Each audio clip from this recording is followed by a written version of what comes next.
Hello, everyone. Welcome to video number 2. While watching this, remember to check your answers. So before talking about teaching unplugged, it's necessary to mention the approach called Dogma ELT.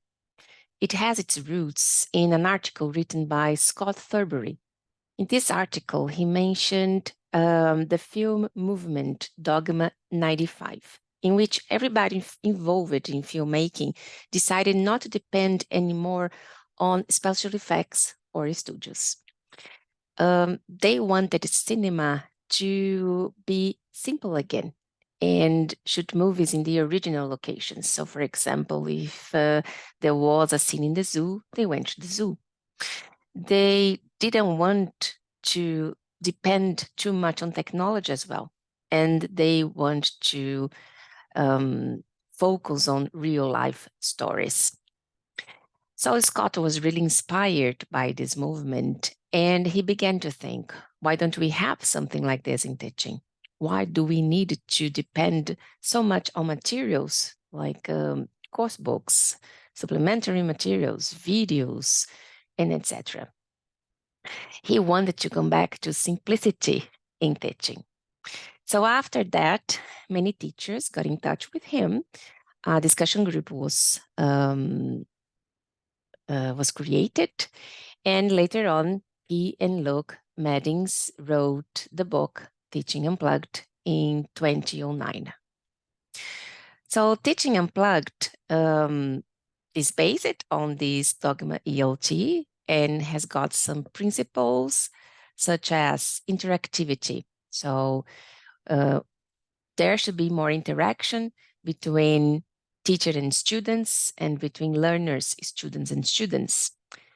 Engagement. Students should be more engaged to do the activities. Yes, they should be more involved in them. Learning is a dialogic process, so we teachers need to provide more conversation and dialogue opportunities to our students.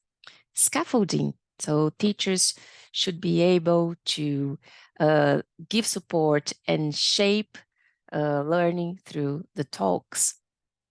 And emergency, when having conversation, when talking, we have the emergent language.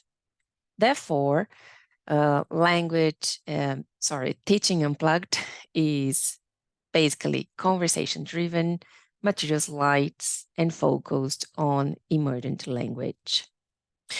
So you might be thinking about, so we should stop using materials, course books, slides, and so on. Not at all.